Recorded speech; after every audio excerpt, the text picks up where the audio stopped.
Hello दोस्तों, कैसे हैं आप सब। उम्मीद करता हूँ कि सब बढ़िया होगा। आज की इस वीडियो में हम आपको एक ऐसे देश के बारे में बताएंगे जिस देश का नाम भी आप में से कई लोगों ने नहीं सुना होगा। ये वो देश है जहाँ बंजी जंपिंग का पहली बार आविष्कार हुआ था। इसे दुनिया के सबसे खुशहाल और सबसे खतरनाक देशों में गिना जाता है। एक खुशहाल देश खतरनाक कैसे हो सकता है, ये तो हम आपको वीडियो में बताएंगे ही। साथ ही आपको बता दें कि ये एक ऐसा देश है जहाँ सुअर को धन का प्रतीक माना जाता है। ये देश प्राकृतिक रूप से बहुत ही सुंदर लगता है। इस देश का खाना भी लाजवाब है। यहाँ के लोग क्वीन एलिजाबेथ के पति किंग फिलिप को अपना देवता मानते हैं। इसके अलावा भी इस देश के बारे में ढेर सारी ऐसी बातें हैं जिनके बारे में जानकर आपको हैरानी जरूर होगी। दोस्तों, हम बात कर रहे हैं दक्षिणी प्रशांत महासागर में स्थित एक आइलैंड नेशन वानुआटू के बारे में। सबसे पहले बता दें, इस देश का ऑफिशियल नाम है द रिपब्लिक ऑफ वानुआटू। देश की कुल जनसंख्या वर्तमान में 3.25 लाख के आसपास है और जनसंख्या के मामले में ये पूरी दुनिया में 181वें नंबर पे आता है। वहीं एरिया के हिसाब से विश्व में 157वें नंबर पे आता है। ये एक आर्किपेलागो नेशन है जिसके अंतर्गत 83 आइलैंड्स आते हैं, लेकिन इनमें से 65 आइलैंड्स ऐसे हैं जहां कोई इंसान नहीं रहता।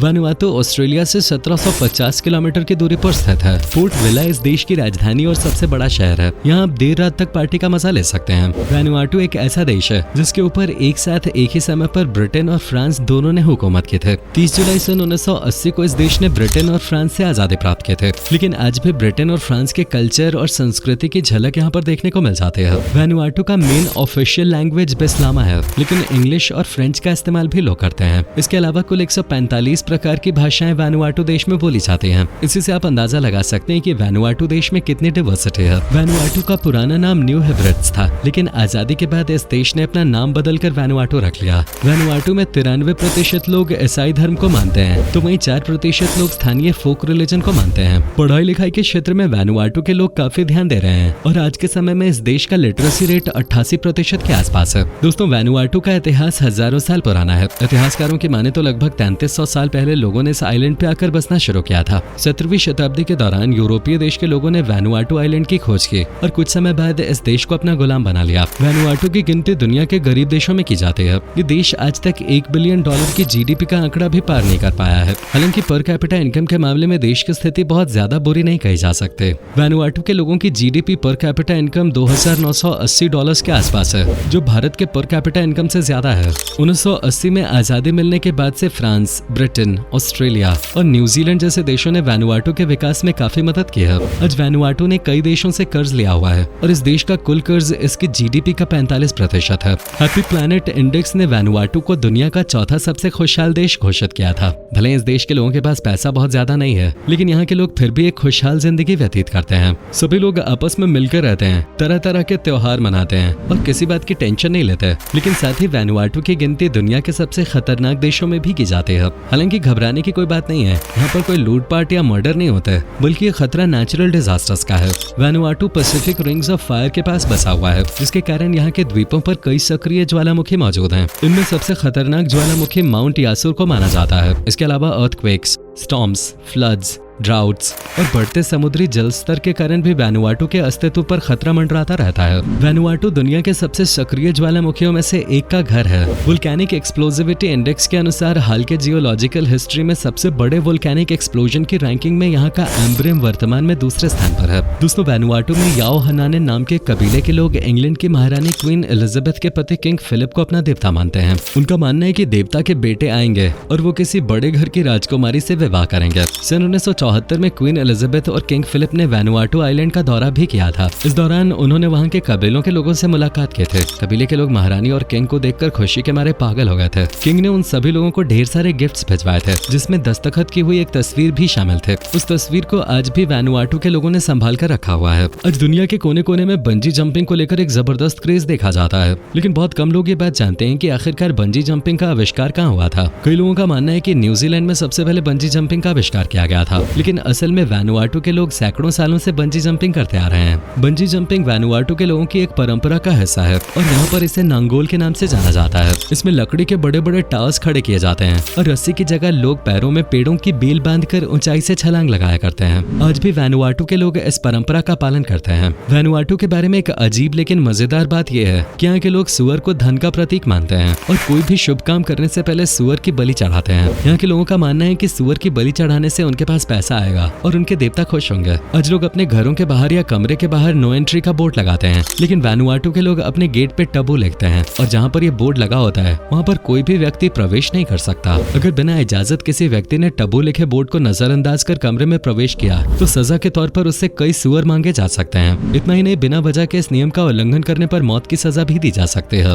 बता दें कि वैनुआटू देश के पास अपनी कोई आर्मी नहीं है, हालांकि कुछ समय पहले ही यहाँ पर एक पैरामिलिट्री फोर्स की स्थापना की गई है और साथ ही पूरे देश में 2 पुलिस स्टेशन और 18 चौकियां भी बने हुए हैं। वैनुआटू के बहुत से ट्राइब्स ऐसे हैं जहाँ लोग आज भी कपड़े नहीं पहनते हैं। वे या तो बिना कपड़ों के रहते हैं या फिर पत्तों की मदद से अपने शरीर के कुछ अंग कवर कर लेते हैं। वे लोग शिकार करके या मछली पकड़ के ही अपना जीवन यापन किया करते हैं। रिपोर्ट्स के मुताबिक वैनुआटू में कई सालों तक कैनिबलिज्म मौजूद था। कहा जाता है कि पहली बार 1839 में वैनुआटू में कैनिबलिज्म का किस्सा देखा गया था और आखिरी बार सन 1969 में इस तरह का किस्सा सुनने में आया था। वैनुआटू की 80% आबादी खेती बाड़ी और मछली पकड़ने के कामों पर ही निर्भर है। पहले यहाँ पर सिर्फ कपास की खेती की जाते थे, लेकिन अंग्रेजों के आने के बाद यहाँ पर कोकोनट, कोकोआ और कई प्रकार के फलों की खेती की जाने लगे। वैनुआटू के पेड़ों की लकड़ी भी काफी मजबूत मानी जाती है। यहाँ पर बहुत ज्यादा प्राकृतिक संसाधन तो मौजूद नहीं है, लेकिन कई जगहों पर मैंगनीज अच्छी मात्रा में पाया जाता है। सुनने में आया है कि वैनुआटू के कई आइलैंड्स पे फास्ट फूड बैन करने की योजना बनाई जा रही है। टोरबा आइलैंड अब पूरी तरह से ऑर्गेनिक फार्मिंग पर निर्भर है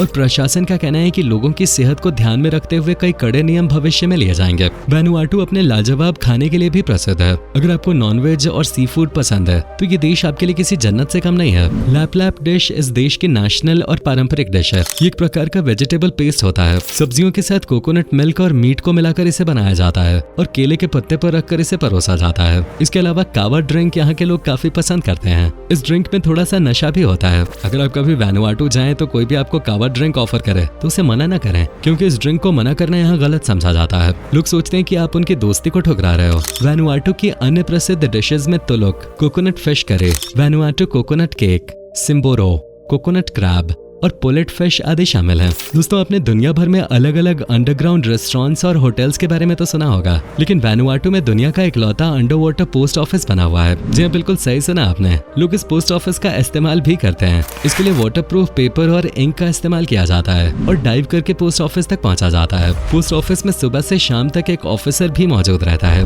वाइल्ड लाइफ के लिए भी वैनुआटू एक बेहतरीन जगह है। यहाँ पर आपको फ्लाइंग फॉक्स देखने को मिल जाएंगे, जो असल में चमगादड़ की एक प्रजाति होती है। 870 से ज्यादा पेड़ पौधों की प्रजातियां यहाँ पाई जाती हैं। इसके अलावा 57 प्रकार के पक्षी, 76 प्रकार के स्नेल सहित कई अन्य रेप्टाइल्स और अन्य जीव जंतु यहाँ पाए जाते हैं। घूमने के लिहाज से वैनुआटू एक बेहतरीन जगह है। स्पिरिटू सैंटो नाम की जगह डाइविंग के लिए फेमस है। दूसरे विश्व युद्ध के दौरान इस जगह पर एक जहाज डूब गया था। आज लोग इस जहाज के अंदर तक डाइविंग करते हैं। इसे रेक डाइविंग कहा जाता है। टर्ना में स्थित माउंट यासर एक सक्रिय ज्वालामुखी है। इसके आसपास की जमीन लावा के कारण काली हो गई है और ये जगह भी आज पर्यटकों के बीच काफी लोकप्रिय है। माटेबुलु ब्लू होल्स नाम की जगह पर साफ और नीले पानी के होल्स बने हुए हैं, जिन्हें नेचुरल स्विमिंग पूल्स कहा जाता है। मिस्ट्री आइलैंड पे आज भी टेलीफोन और बिजली की पर्याप्त सुविधा मौजूद नहीं है। इस आइलैंड को ब्रिटिशर्स अपने मिलिट्री बेस के तौर पर इस्तेमाल किया करते थे। इन सब के अलावा आप शैम्पेन बीच, पेंटेकोस्ट आइलैंड, एम्ब्रिम, इफाटे, इटॉन बीच और लेलेपा आइलैंड जैसी तमाम जगहों पे घूमने के लिए जा सकते हैं। वैनुआटू के इंटरनेशनल एयरपोर्ट का नाम बोरफील्ड इंटरनेशनल एयरपोर्ट है। इसके अलावा भी कुछ एयरपोर्ट्स हैं, लेकिन वे सभी डोमेस्टिक एयरपोर्ट्स हैं। वैनुआटू तक कई देशों से सीधी फ्लाइट की सुविधा मौजूद नहीं है और अक्सर फ्लाइट्स न्यूजीलैंड या ऑस्ट्रेलिया होते हुए ही वैनुआटू तक पहुंचती हैं। भारतीय पर्यटकों को वैनुआटू जाने के लिए वीजा की जरूरत नहीं पड़ती। 30 दिन तक आप बिना वीजा के इस देश में घूम सकते हैं। वैनुआटू सरकार ने कुछ साल पहले गोल्डन पासपोर्ट स्कीम लॉन्च की थी। इस स्कीम के तहत कोई भी व्यक्ति इन्वेस्टमेंट के जरिए वैनुआटू की नागरिकता खरीद सकता है। एक अकेला व्यक्ति अगर वैनुआटू की नागरिकता लेना चाहता है तो उसे इस देश में $1,30,000 का इन्वेस्ट करना होगा और कपल्स के लिए ये रकम $1.5 लाख है। ये स्कीम वैनुआटू की सरकार ने अपनी आमदनी को बढ़ाने के लिए लॉन्च की है और एक रिपोर्ट के मुताबिक साल 2020 में वैनुआटू ने 2200 लोगों को नागरिकता दी थी और कुल कमाई का 42% हिस्सा सिर्फ इस गोल्डन पासपोर्ट स्कीम के जरिए वैनुआटू को प्राप्त हुआ था। आपकी जानकारी के लिए बता दें कि आज वैनुआटू देश दुनिया के कई आरोपियों को शरण दे रहा है। करोड़ों की धोखाधड़ी करने वाले, मर्डर और भ्रष्टाचार के आरोपों में लिप्त लोग आज वैनुआटू की नागरिकता पैसे के दम पे खरीद रहे हैं। हालांकि कुछ व्यापारी बिजनेस पर्पस से भी वैनुआटू की नागरिकता खरीद रहे हैं। साथ ही इस देश के पासपोर्ट के जरिए आप दुनिया के 113 देशों में बिना वीजा के ट्रैवल कर सकते हैं और यही कारण है कि आज दुनिया के कोने कोने से लोग वैनुआटू की नागरिकता के लिए अप्लाई कर रहे हैं। वैनुआटू की नागरिकता हासिल करना बहुत आसान है, क्योंकि वैनुआटू के पासपोर्ट के जरिए दुनिया के 113 देशों में बिना वीजा के ट्रैवल किया जा सकता है, जिसमें यूके, हांगकांग, और सिंगापुर जैसे देश भी शामिल हैं। दोस्तों ये था दुनिया के सबसे अनोखे देशों में से एक वैनुआटू। उम्मीद करता हूँ कि आपको हमारा ये एपिसोड पसंद आया होगा। हमें नीचे कमेंट करके जरूर बताएं कि आज के वीडियो में आपको वैनुआटू की कौन सी बात सबसे ज्यादा अच्छी लगे। क्या आप कभी गए हो वैनुआटू, और अगर गए हो तो आपका एक्सपीरियंस कैसा रहा ये भी हमारे साथ शेयर जरूर कीजिएगा। साथ ही इस वीडियो को अपने दोस्तों और रिश्तेदारों के साथ शेयर करना मत भूलिएगा। हमारे चैनल को सब्सक्राइब भी जरूर कर दें। वीडियो को अंत तक देखने के लिए आपका बहुत बहुत शुक्रिया। अब से फिर मुलाकात होगी एक और नई वीडियो के साथ।